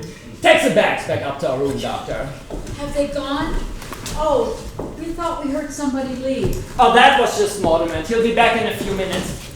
Is there any food left in the kitchen? I think Dr. Einstein and I would enjoy a bite. I don't think you'll have time. No, if you're still here when Mortimer comes back, he won't like it. Oh, he'll like it. He's got to like it. Get something to eat for us while we bury Mr. Spinaldo in the cellar. Oh, no. He can't stay in our cellar. No, Jonathan, you've got to take him with you. There's a friend of your Mortimer's down there waiting for him. A friend of Mortimer's? He and Mr. Spinaldo will get along fine together. They're both dead. They must mean Mr. Hoskins. Mr. Hoskins? You know about what's downstairs? Of course we do. And he's no friend of Mortimer's. He's one of our gentlemen. Your gentleman? And we won't have any strangers buried in our cellar. But Mr. Hoskins. Mr. Hoskins is not a stranger. Besides, there's no room for Mr. Spinalzo. The cellar's crowded already. Crowded with what? There are 12 graves down there. 12 graves? That leaves very little room, and we're going to need it. You mean you and Aunt Martha have murdered? No! Murder? Certainly not! It's one of our charities. What we do is a mercy. So you just take your Mr. Spinalzo out of here. You've done this here in this house and you've buried them in the cellar. We have been chased all over the world, Johnny. They stay right here in Brooklyn, and they do just as good as you do. What? Yeah. You've got 12. They've got 12. I've got 13. No, Johnny, 12. 13! There's Mr. Spinalzo, the first one in London, 2 in Johannesburg, 1 in Melbourne, 1 in Sydney, 2 in San Francisco, 1 in Phoenix, Arizona. Phoenix, I thought the filling station. Oh, yeah. The 3 in Chicago and the 1 in South Bend, and that doctor makes 13. Oh, no, you can't talk about him, South Bend. He died of pneumonia. He wouldn't have gotten pneumonia if I hadn't shot him. No, Johnny, he died of pneumonia. He don't count. He counts with me. I say 13. No, Johnny, 12. You've got 12. They've got 12. They are just as good as you are. Oh, they are? Are they? Well, that's easily settled. All I need is one more. Just one more. Well, here I am.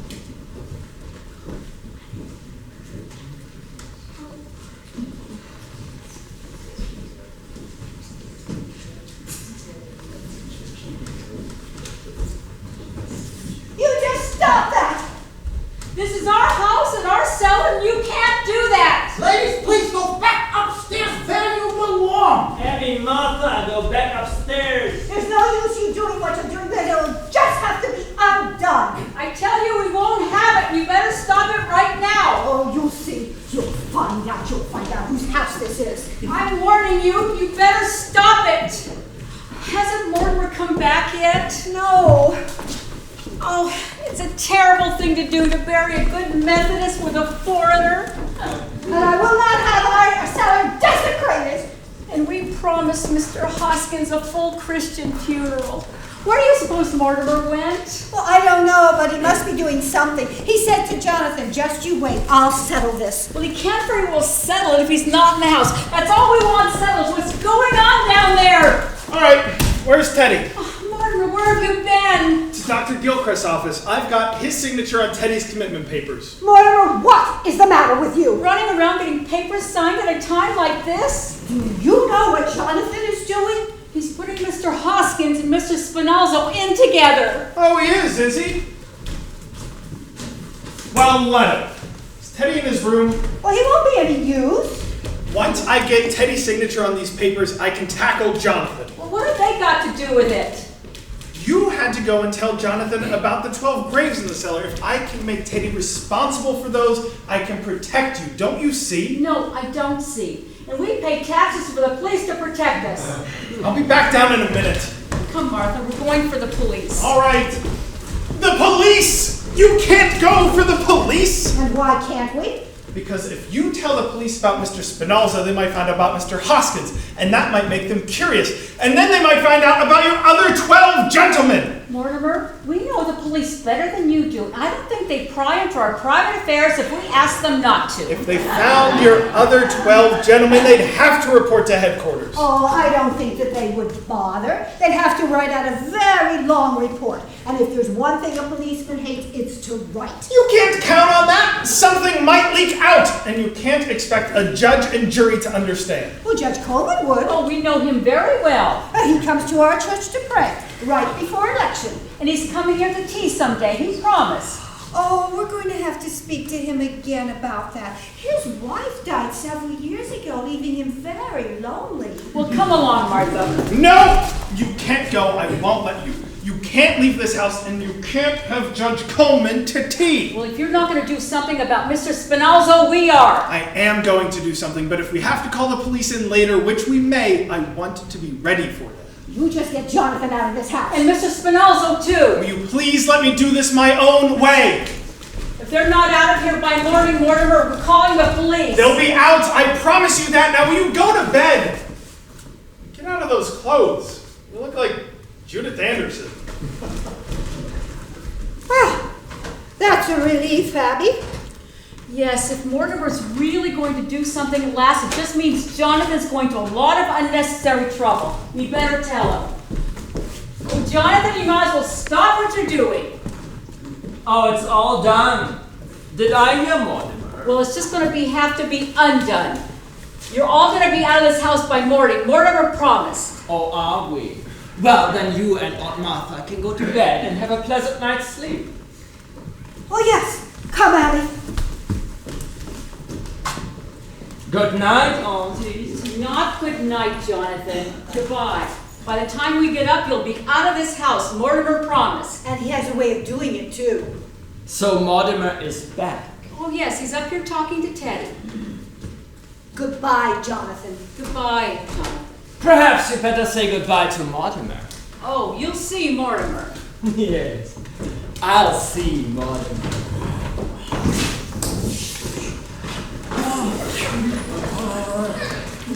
It's all fixed up, smooth like a lake. Nobody ever knew they down there.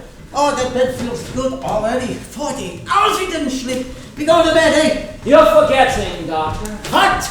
My brother, Mortimer. Oh, not tonight, Johnny. We take care of him tomorrow, the next day. No, tonight, now. No, not tonight, Johnny. I'm tired and tomorrow I got to operate. Yes, you're operating tomorrow, but tonight we'll take care of Mortimer. Not tonight. We go to bed, eh? Doctor, look at me. You know it's going to get done, don't you? Yeah, I see. I know that look. It's a little too late to dissolve our partnership now. All right, we do it. But we do it the quick way. The quick twist like in London. No. I think this calls for something special. I think perhaps the Melbourne method. No, Johnny, not Melbourne. 2 hours. And after it's over, what? The fellow in London is just as dead as the fellow in Melbourne. We had to work too fast in London. There was no aesthetic satisfaction. But Melbourne, that was something to remember. I remember, I wish I didn't. No! Johnny, not Melbourne, not me! Yes, Doctor, where are your instruments? I won't do it, I won't do it! Get your instruments! No, Johnny, I won't! Where are they? Oh, yes, you hid them in the cellar. Where? I won't tell you! I'll find them, Doctor.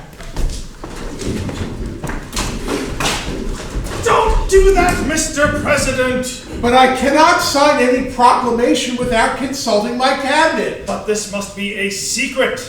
A secret proclamation? How unusual. Japan mustn't know until it's signed. Oh, Japan, those devils. Now look, I'll sign it. You have my word for it, and I'll tell the cabinet later. Come, let's sign it.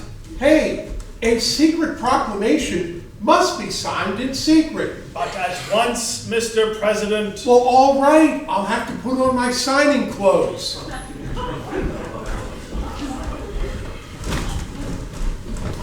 You go now, eh? No, Doctor, I'm waiting for something important. No, please, you go now! Look, Doctor, I have nothing against you personally. You seem like a nice fellow. But take my advice and get out of this house and get just as far away as possible. Oh, yeah, you get out! All right, don't say I didn't warn you. I warn you, get away quick! Things are going to start popping around here any minute. Listen, Johnny is in a bad mood. When he is like this, he is a madman. Terrible things happen. Jonathan doesn't worry me now. Kimmel, don't those plays you see teach you anything? About what? At least the people in those plays act like they got some sense that's more than you do. Oh, you think so, do you? You think people in plays act intelligently? I wish you had to sit through some of the ones that I have to sit through. Take the little opus I saw tonight. there's this fellow. He's supposed to be bright. He knows he's in a house with murderers. He's even been warned to get out of the house. But does he go? No. He stays. Now I ask you, Doctor, is that something an intelligent person would do? You're asking me? He didn't even have sense enough to be frightened, to be on guard. For example, the murderer invites him to sit down. Ah, you mean, won't you sit down? Believe it or not, that one was in there too. And what did he do? He sat down! So there he sits. This fella who's supposed to be bright, just waiting to be trussed up. And what do you think they used to tie him up with? What? The curtain cord! Oh, what a good idea! How convenient! A little too convenient. When are playwrights going to use some imagination? The curtain cord! And he didn't see him get it? See him? He sat there with his back to him.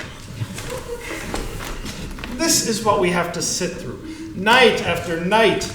And people say that the critics are killing the theater. Well, it's the playwrights who are killing the theater.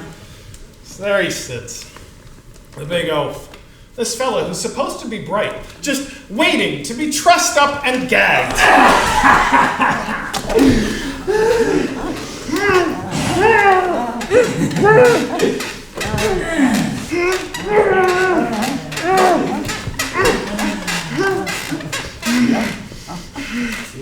You know, you're right about that fellow.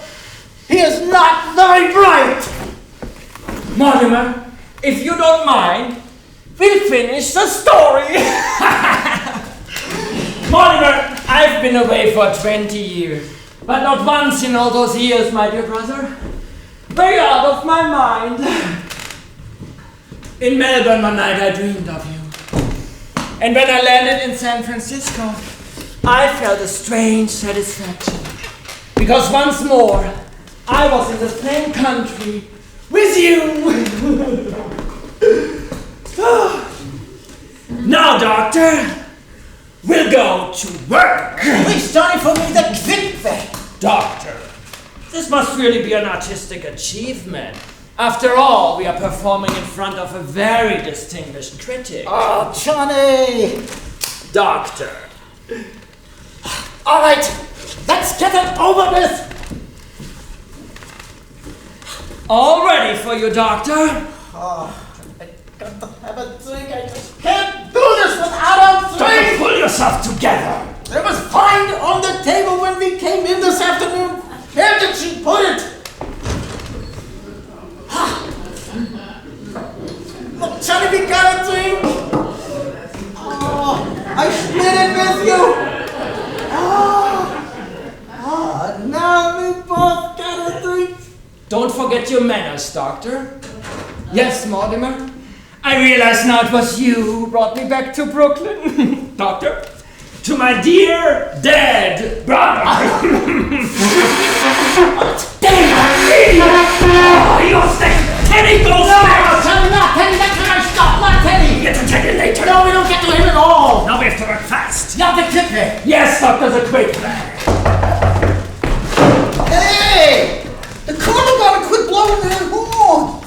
So I can take the bugle away from him. There's going to be hell to pay in the morning. We promised the neighbors he wasn't going to do that no more. It won't happen again after good night. I better tell them myself. Hey! You stood me up. I waited an hour at Kelly's for you. Hey, what happened to him? He was telling us about the play he saw tonight. That's what happened to the fellow in the play. Is that what they had in the play you saw tonight? Mm-hmm. Gee, they practically stole that from the second act of my play. You see, in the second act of my play, just before... Wait a minute. I better begin at the beginning. It all starts in my mother's dressing room where I was born. Only, I ain't been born yet. You gotta hear the plot. So, she's sitting in the dressing room making up, see? When all of a sudden, through the door, a man with a black mustache walks in, turns to my mother and says, Miss Latour, will you marry me? Only he didn't know she was pregnant.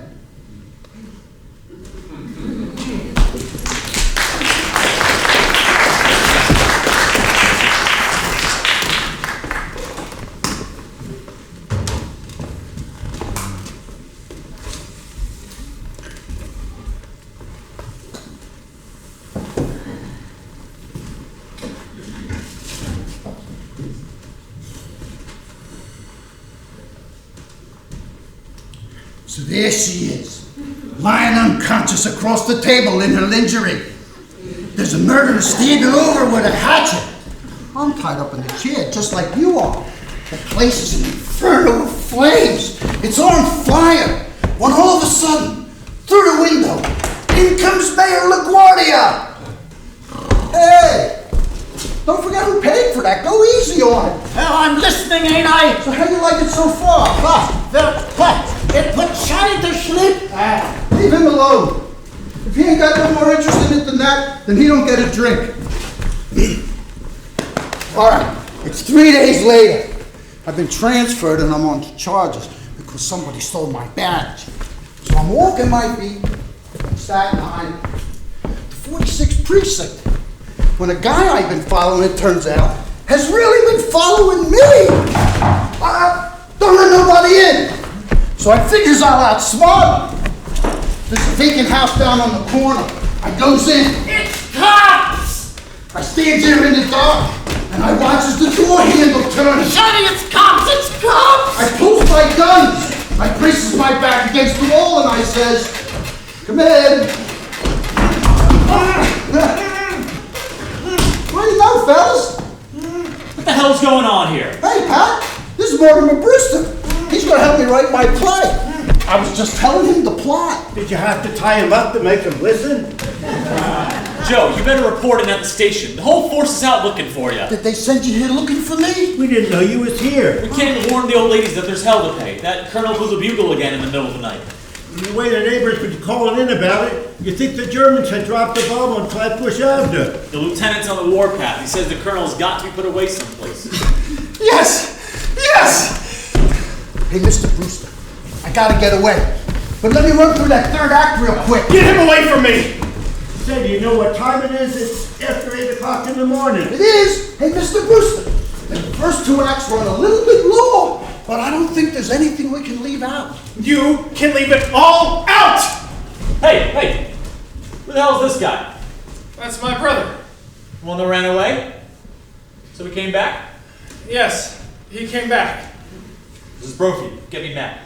I'd better let them know we found you, Joe. Mac, tell the lieutenant he can call off the big manhunt. We got him. In the Brewster house. You want us to bring him in? No. Alright, I'll hold him right here. The lieutenant's on his way over. So I've been turned in, eh? I suppose you and that stupid brother of mine will split the reward, huh? Reward? Now I'm going to do some turning in. You think my aunts are sweet, charming old ladies, don't you? Well, there are 13 bodies buried in that cellar. Teddy! What the hell are you talking about? You better be careful what you're saying about your aunts. They happen to be friends of ours. I'll prove it to you. I'll show it to you. You come down the cellar with me. Wait a minute, wait a minute. 13 bodies. I'll show you where they're buried. Oh, yeah? You don't want to see what's down there?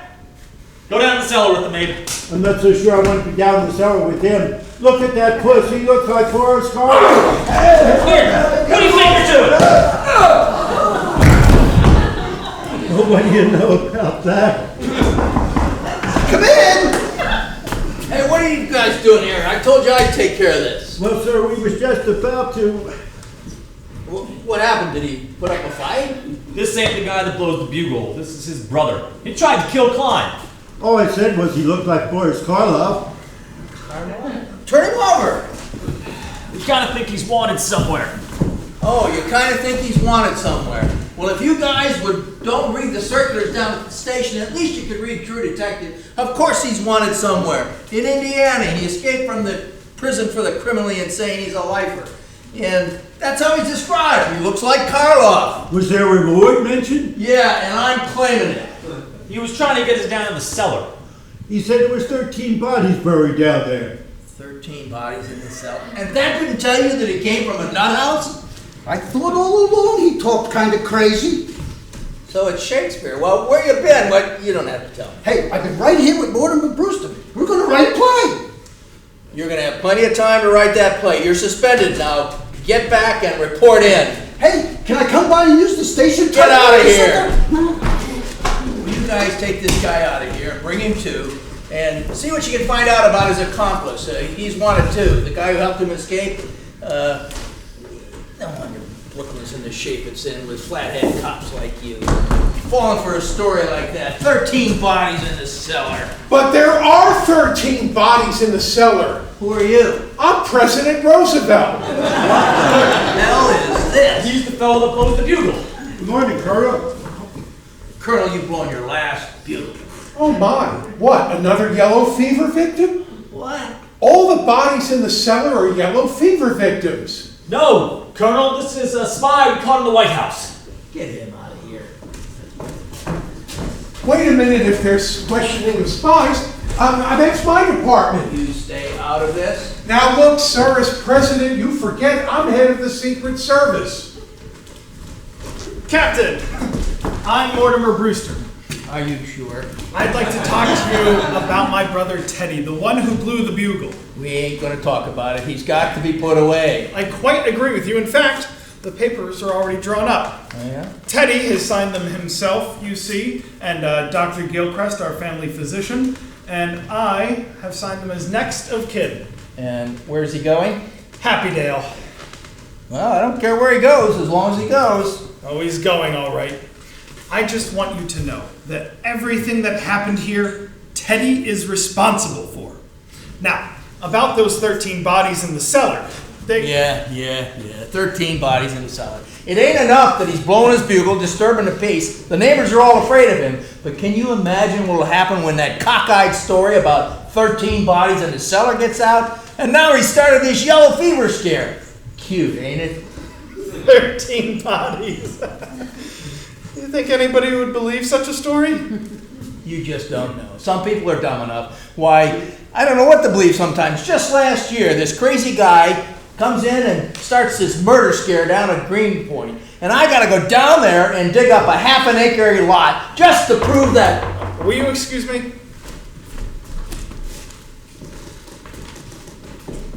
Good morning, Mortimer. Good morning, Elaine. This is Mr. Witherspoon. He's come to meet Teddy. Meet Teddy. Mr. Witherspoon is the superintendent of Happydale. Oh, well, nice to meet you.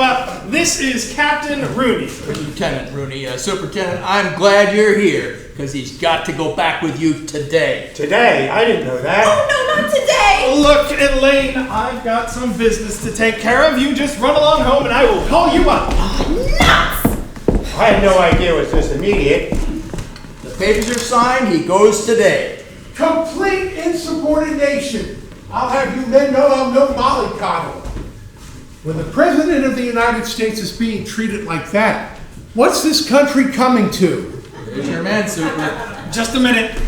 Mr. President, I have some very good news for you. Your term of office is over. You mean it's March 4th already? Practically. Ah, now let me see. Well, I can get started on my trip to Africa. I'll have to get started packing right away. Excuse me? Now wait a minute. Is he trying to move into the White House before I've even moved out? Who, Teddy? Taft! This isn't Taft. This is Mr. Witherspoon. He's to be your guide in Africa. Bully! Just bully! Well, I'm going to have to bring down my equipment. And when the safari comes, just tell them to wait. Oh, goodbye, Aunt Abby. And goodbye, Aunt Martha. I'm on my way to Africa. Isn't it wonderful? Charge! Good morning, aunties. Oh, we have visitors. This is Lieutenant Rooney. How do you do, Lieutenant? My, you don't look like the fuss budget the policemen say you are. Why, the lieutenant is here. You know Teddy blew his bugle again last night. Oh, we're going to speak to Teddy about that. It's a little more serious than that, Miss Brewster. And this is Mr. Witherspoon. He's the superintendent of Happydale. Oh, Mr. Witherspoon, how do you do? You've come to meet Teddy. He's come to take Ted. Look, darlings, the police want Teddy to go to Happydale today. Oh, no. Not while we're alive. I'm sorry, Miss Brewster, but it has to be. The papers are signed and he's going back with the superintendent. We won't permit it. We'll promise to take the bugle away from him. We will not be separated from Teddy. I'm sorry, ladies, but the law's the law. He's committed himself and he's going. Well, if he goes, we're going to. You're going to have to take us with him. Well, why not? Well, that's sweet of him to want to, but I'm afraid it's impossible. You see, we can't take sane people at Happydale. Mr. Witherspoon, if you let us live there with Teddy, we'll see to it that Happydale is in our will and for a very generous amount. Well, the Lord knows we can use the money, but I'm afraid... Well, let's be serious, ladies. Here I am, wasting my morning, and I've got serious work to do. Why, there are still murders to be solved in Brooklyn. Yes! Oh, are there? Yeah, it ain't enough that the neighbors are all afraid of him and he's blowing that bugle, but things could get a whole lot worse. Why, we could be asked to come back and dig up your cellar. Our cellar? Yeah, your nephew's been spreading this story about 13 bodies in his cellar. But there are 13 bodies in the cellar. If that's the reason you think Teddy should go away, you come down to the cellar and we'll prove it to you. There's one, a Mr. Spinalzo, who doesn't belong here. He's going to have to leave. But the other 12 are our gentlemen. I don't think the lieutenant wants to go down in the cellar. Right? Just earlier, he was telling me how last year he had to dig up a half-acre lot, weren't you, Lieutenant? That's right. Well, you wouldn't have to dig here. All the graves are marked. We put flowers on them every Sunday. Flowers? Superintendent, don't you think you could find room for the ladies? Well, I suppose... You just come down with us and we'll show you the graves. I'll take your word for it, lady. I'm a busy man. How about it, Super? Well, they could be committed. Well, Teddy committed himself. Can't they commit themselves? Can't they sign the papers? Why, sure. Oh, if we could go with Teddy, we'll sign the papers. Where are they? Yes, where are they? He's coming around, Lieutenant. Oh, good morning, Mr. Klein. Good morning, Mr. Klein. Oh, are you here too? Yeah, Brophy and me have got your other nephew out in the kitchen. Well, get them all signed up, Superintendent. I want to get this all cleaned up. 13 bodies.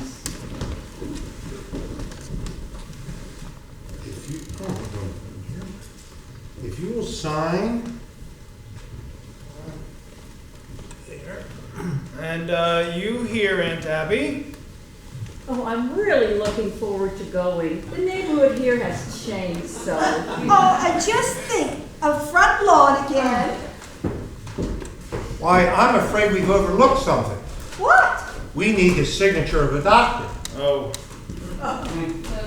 Dr. Einstein, can you come over here? We just need you to sign something. Please, I must go. Now, just come on over, doctor. Just last night I thought the doctor was going to operate on me. Just come on over, doctor. Just sign right here, doctor. Were you leaving, Doctor? I think I must go. Aren't you going to wait for Jonathan? I think we are not going to the same place.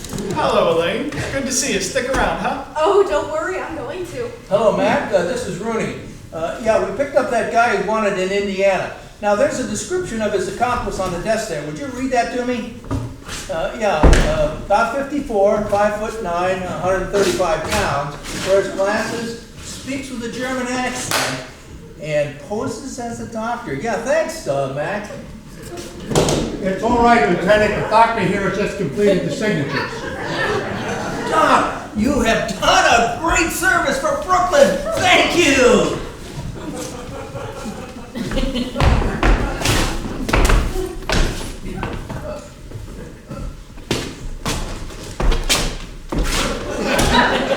Mr. Brewster, you now sign this next again. Oh, of course. Right here? That'd be fine.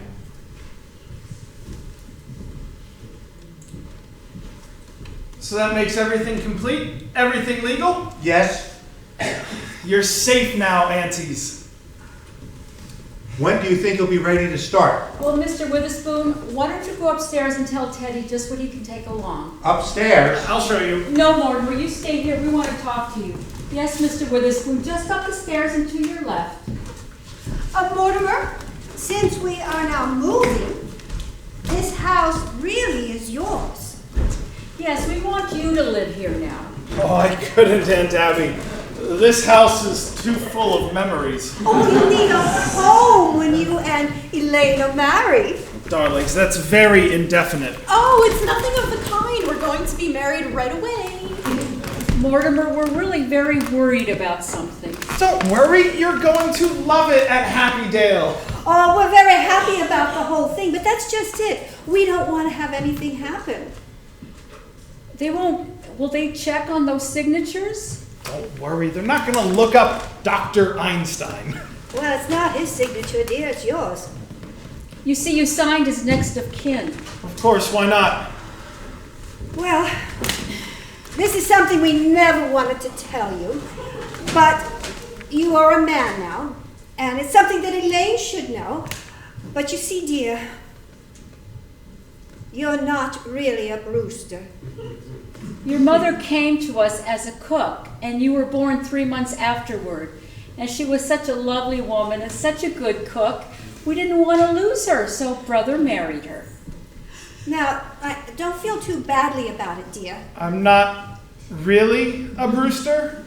And Elaine, it won't make any difference to you? Elaine, did you hear? Do you understand? I'm a bastard! Well, I better see to breakfast. Oh, Mortimer's coming to my house for breakfast. Father's gone to Philadelphia for a few days, and Mortimer and I are having breakfast together. Yes, I need some coffee. I've had quite the night. Well, in that case, I should think you'd want to go to bed. I do.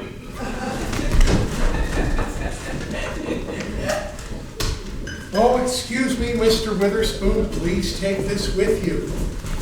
Okay, well, we won't need to wagon. My car's right out front. Oh, you're leaving now, Jonathan. Yes, he's going back to Indiana. There's people there that want to take care of him for the rest of his life. Come Well, on. Jonathan, it's nice to know you have someplace to go. Oh, we're leaving too. Yes, we're going to Happy Dale. Oh, then this house is seeing the last of the Brewsters. Oh, not unless Mortimer wants to live here. I have a suggestion to make. Why don't you turn over this property to the church? I never thought of that. After all, it should be part of the cemetery! Come on, let's get going here now. I'm a busy man. Goodbye, aunties! I can better my record now, but neither can you. At least have that satisfaction. The score stands even. 12 to 12! He was always a mean boy. He could never stand to see somebody get ahead of him. I wish we could show him he isn't so smart.